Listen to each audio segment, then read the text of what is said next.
Don't be fooled by the subject matter of my work. I'm not a roller coaster fanatic. My series is more about how the rides serve as a metaphor for our lives and our connection with the spiritual realm. At age 40, after spending most of my career as an abstract artist, I got back into representational painting in grad school at UArts in Philadelphia.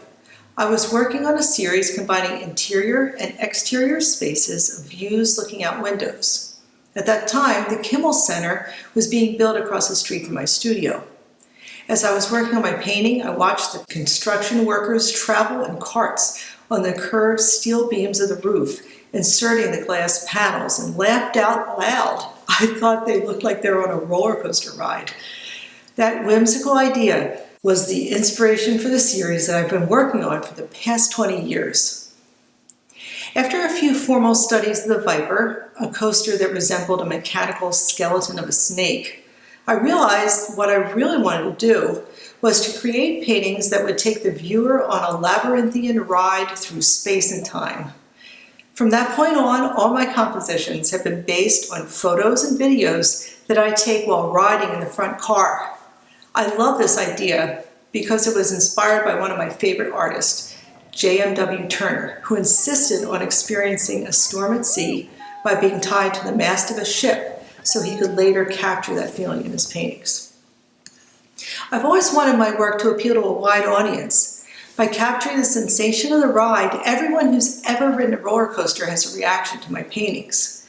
While the casual viewer may see my series as simply depicting the amusement park rides, my underlying intention is to reveal the sacred in the profane. I think humans yearn to connect with the divine, to live in the moment and be in a state of flow.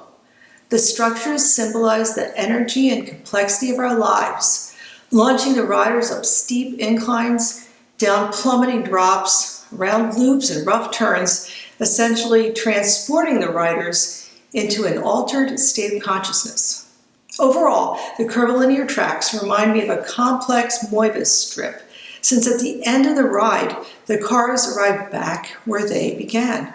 The cyclical nature of time and the interconnectedness of all things are at the core of my roller coaster series.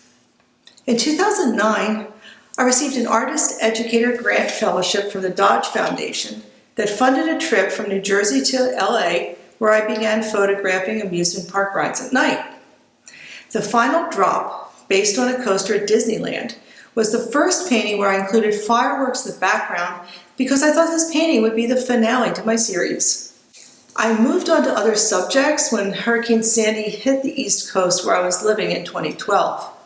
During that storm, a roller coaster was knocked off its pier and landed in the ocean off of Seaside Heights, a barrier island just north of where my mom was living. At that point, I realized I had another roller coaster to paint. About a month after the storm, I was on the beach taking photos of the skeletal structure which appeared as fragile as life itself. The diamond-like sparkle of the sun on the ocean seemed to offer a sense of hope. After completing the Jetstar, I realized that the structures were part of my identity as an artist. However, I found my focus had shifted. I became more interested in revealing disparate emotions with one view, combining the anticipation of the exhilaration of the ride with the fear of what lies ahead. After relocating to Southern California in 2017, my most recent paintings are based on photos from the roller coaster and the Ferris wheel on the Santa Monica Pier at night. These paintings feature light streams shining through the darkness and mark my return to painting after my mom's death on Christmas Day in 2016. The fireworks have also returned, sometimes incorporated into the compositions with the rides, and other times I focus solely on the explosions of light. I'm calling this emerging new series Into the Light, and my aim is to capture a more ephemeral experience. The flashes of light provide glimpses of eternity, our connection with spirit.